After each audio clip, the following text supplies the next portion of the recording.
Cognitive dissonance. आप loss में चल रही ट्रेड्स ज्यादा देर तक क्यों पकड़ कर रखते हैं? ये ट्रेडिंग ट्विस्ट के लिए एक जहनी पर्दा उठाता हुआ कहानी है। क्या हो अगर मैं आपसे कहूं कि आपने वो लूजिंग ट्रेड इसलिए बंद नहीं की क्योंकि एनालिसिस गलत था या तजुर्बा कम था या लालच थी, बल्कि इसलिए कि आपका दिमाग हकीकत से लड़ रहा था। क्योंकि ट्रेडर के लिए सबसे खतरनाक जगह मार्केट नहीं होती, बल्कि वो लम्हा होता है जब आपका यकीन सबूत से टकराता है और आपका दिमाग सच के मुकाबले में कंफर्ट को चुन लेता है। ये कहानी गलत एंट्रीज की नहीं, बल्कि इस बात की है कि समझदार ट्रेडर्स भी क्यों नुकसान उठाते रहते हैं, क्योंकि उनका दिमाग ये तस्लीम करने से इनकार कर देता है कि वो गलत थे। ट्रेडिंग अकाउंट्स का खामोश कातिल कॉग्निटिव डिसोनेंस है, और जब आप इसे देख लेते हैं तो आप अपनी लूजिंग ट्रेड्स को कभी पहले जैसा नहीं देखेंगे। कॉग्निटिव डिसोनेंस एक जहनी तनाव है जो तब होता है जब जो आप मानते हैं वो इससे मेल नहीं खाता जो असल में हो रहा होता है। ट्रेडिंग में ये कुछ इस तरह सुनाई देता है कि मैंने इसे बिल्कुल सही एनालाइज किया था, मगर प्राइस मेरे खिलाफ जा रही है। मुझे पता है ये लेवल स्ट्रॉन्ग है, मगर ये टूट चुका है। मेरी स्ट्रैटेजी सॉलिड है, मगर ये ट्रेड खून बहा रही है। और इस मिसमैच को कबूल करने के बजाय आपका दिमाग आपकी पहचान को बचाने के लिए हकीकत को दोबारा लिखने लगता है। चार्ट को नहीं, डेटा को नहीं, रिस्क को नहीं, बल्कि कहानी को। क्योंकि लूजिंग ट्रेड बंद करना सिर्फ माली दर्द नहीं, बल्कि जहनी दर्द होता है। इसका मतलब होता है तस्लीम करना कि मैं गलत था, मेरा बायस फेल हो गया, मेरी प्रेडिक्शन की कोई अहमियत नहीं थी, मेरा ईगो शामिल था। और आपका दिमाग अपनी सेल्फ इमेज को बचाने के लिए पैसा खोना ज्यादा बेहतर समझता है। यही कॉग्निटिव डिसोनेंस है। जरा सच्चाई से देखें, अक्सर ट्रेडर्स इसलिए लूजिंग ट्रेड्स नहीं पकड़ते कि उन्हें यकीन होता है प्राइस वापस पलट जाएगी, बल्कि इसलिए कि बंद करना नाकामी जैसा महसूस होता है। और दिमाग नाकामी से ज्यादा नफरत करता है पैसा खोने से, क्योंकि पैसा दोबारा कमाया जा सकता है, मगर पहचान पर्सनल होती है। जब आप लूजिंग ट्रेड बंद करते हैं तो आप सिर्फ पोजीशन बंद नहीं करते, बल्कि अपने आप से कहते हैं कि मैं मार्केट को गलत पड़ गया, मैं कुछ देख नहीं सका, मैं कंट्रोल में नहीं हूं, और दिमाग का डिफेंस सिस्टम एक्टिवेट हो जाता है। इसीलिए निकलने के बजाय वो आहिस्ता से कहता है थोड़ा और वेट कर लो, ये सिर्फ स्टॉप हंट है, बड़ी प्लेयर्स मैनिपुलेशन कर रहे हैं, ये वापस आ जाएगा। ना इसलिए कि ये लॉजिकल है, बल्कि इसलिए कि ये जज्बाती तौर पर महफूज लगता है। कॉग्निटिव डिसोनेंस चीखता नहीं,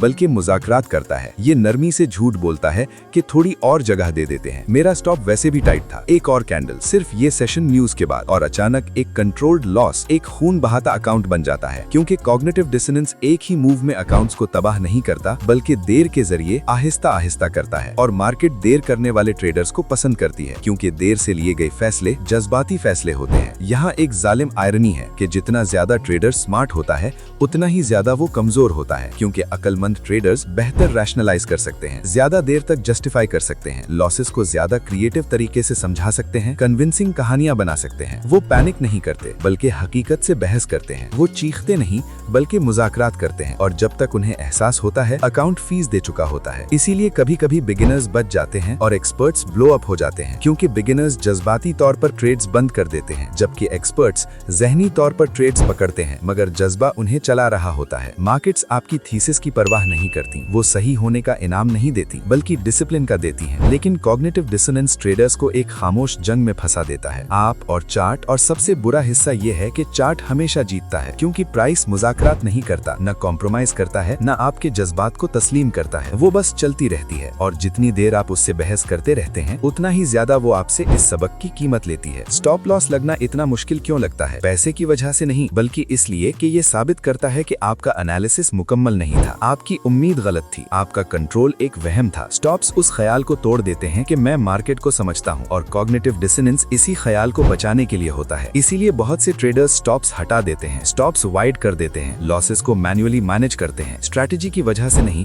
बल्कि ईगो को बचाने के लिए। उम्मीद कबूलियत से ज्यादा बेहतर महसूस होती है, क्योंकि उम्मीद जिम्मेदारी को टाल देती है, जबकि सबूत एक्शन मांगता है। और दिमाग देर को पसंद करता है, क्योंकि देर का मतलब होता है मुझे अभी फैसला नहीं करना, मुझे अभी सच का सामना नहीं करना, मैं बाद में भी सही हो सकता हूँ। मगर ट्रेडिंग में बाद में अक्सर अब से ज्यादा महंगा होता है। कॉग्निटिव डिसोनेंस छोटी लॉसेस को बड़ी लॉसेस में बदल देता है, मैनेजेबल गलतियों को अकाउंट किलर्स बना देता है, सिंपल एग्जिट्स को जज्बाती तबाही में तब्दील कर देता है। इसलिए नहीं कि ट्रेडर्स को पता नहीं होता, बल्कि जान लेना और कबूल कर लेना एक जैसा नहीं होता। हर ट्रेडर एक लम्हा बहुत देर बाद पहचानता है, जब वो प्राइस देखना छोड़ देता है और उम्मीद देखना शुरू कर देता है, जब वो स्ट्रक्चर, वॉल्यूम, मोमेंटम और वैलिडेशन को इग्नोर करता है और सिर्फ ये देखता रहता है कि क्या ये वापस आएगा, उस वक्त आप ट्रेडिंग नहीं कर रहे होते, आप दुआ कर रहे होते हैं। और मार्केट दुआ की जगह नहीं बल्कि प्रोबेबिलिटी की जगह है। यहाँ एक गहरी परत है। ज्यादातर ट्रेडर्स मुनाफा कमाना नहीं चाहते बल्कि सही साबित होना चाहते हैं, क्योंकि सही होना ईगो को खुराक देता है, सोशल मीडिया को वैलिडेशन देता है, पहचान को। जबकि मुनाफा कमाना अक्सर इस बात का तकाजा करता है कि आप जल्दी गलत होना कबूल करें, कंट्रोल छोड़ दें, अपनी राय छोड़ दें, रूल्स को मशीन की तरह फॉलो करें। और ये इंसानी नहीं लगता, क्योंकि इंसान चाहते हैं कि वो मैटर करें, जबकि मार्केट सिर्फ कंसिस्टेंसी को देखती है। एलीट ट्रेडर्स कॉग्निटिव डिसोनेंस से लड़ते नहीं बल्कि ऐसे सिस्टम्स डिजाइन करते हैं जो इसे हटा देते हैं। वो एंट्री से पहले एग्जिट डिसाइड करते हैं, इनवैलिडेशन लेवल्स डिफाइन करते हैं, लॉसेस को जज्बाती तौर पर पहले ही कबूल कर लेते हैं, सिर्फ उतना रिस्क लेते हैं जितना खोना बर्दाश्त कर सकते हो। जहां मुमकिन हो डिसीजंस ऑटोमेट कर देते हैं, ट्रेड्स के साथ इमोशंस का जर्नल रखते हैं, लॉसेस को आइडेंटिटी नहीं बल्कि डेटा समझते हैं। वो चार्ट से बहस नहीं करते बल्कि सुनते हैं, और जब प्राइस कहता है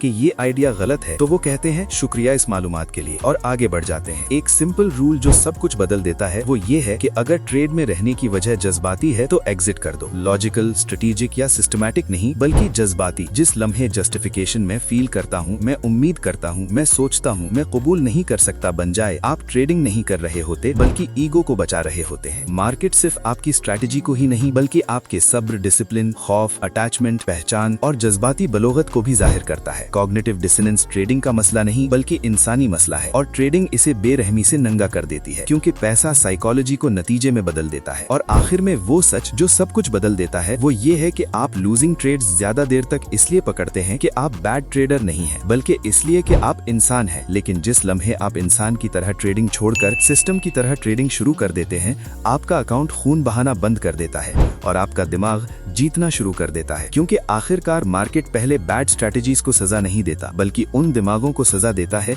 जो हकीकत कबूल करने से इनकार करते हैं। और कॉग्निटिव डिसोनेंस मार्केट की सबसे पसंदीदा कमजोरी है जिसे वो एक्सप्लॉइट करती है।